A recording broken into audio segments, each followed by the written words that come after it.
வில்லம்பு படத்தின் கதாநாயகி சம்ஸ்கிருதி ஷெய்னா 16 வயது சிறுமி. கேரளாவில் இருந்து தமிழ் திரையுலகிற்கு வரும் நடிகைகளின் எண்ணிக்கை நாளுக்கு நாள் அதிகரித்து வருகிறது. கோலிவுட் வரும் ஹீரோயின்கள் எப்படி எங்களுக்கு அஜித், விஜயுடன் நடிக்க ஆசையாக உள்ளது என்கிறார்களோ, அதே போன்றுதான் கேரளத்து நடிகைகள் எங்களுக்கு தமிழ் படங்களில் நடிக்க ஆசையாக உள்ளது என்கிறார்கள். அப்படி கேரளாவில் இருந்து தமிழ் திரையுலகத்திற்கு ஒரு நடிகை வந்துள்ளார். சுசீந்திரன் தயாரிப்பில் ரமேஷ் சுப்பிரமணியம் இயக்கி வரும் படம் வில்லம்பு. ஸ்ரீ ஹரிஷ் கல்யாண் ஹீரோக்களாக நடிக்கும் இந்த படத்தில் சிருஷ்டி டாங்கோ, சமஸ்கிருதி, சாந்தினி என 3 கதாநாயகிகள். மலையாள படங்களில் நடித்து வந்த சமஸ்கிருதி வில்லம்பு படம் மூலம் கோலிவுட் வந்துள்ளார். அவருடைய வயது வெறும் 16 தான்.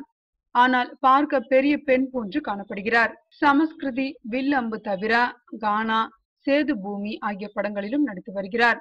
லட்சுமி மேனன் போன்று பள்ளியில் படித்துக் கொண்டே நடிக்கவும் செய்கிறார். சமஸ்கிருதியின் பெற்றோர் அவர் நடிகையாவதை விரும்பவில்லையாம். பள்ளி படிப்பு பாதிக்காமல் பார்த்துக் கொள்கிறேன் என்று அவர் வாக்குறுதி அளித்த பிறகே சென்று வா மகளே சென்று வா, திரையுலகில் வென்று வா என்று வாழ்த்தி அனுப்பியுள்ளார்களாம். தனுஷ் நடிப்பதை தவிர பாடல்கள் எழுதுவது, பாடுவது, பிற நடிகர்களின் படங்களில் ஒரு பாட்டுக்கு ஆடுவது ஆகிய வேலைகளில் செய்து வருகிறார் என்பது அனைவருக்கும் தெரிந்த செய்தி. அவர் வில்லம்பு படத்தில் ஒரு பாட்டுக்கு ஆட உள்ளாராம்.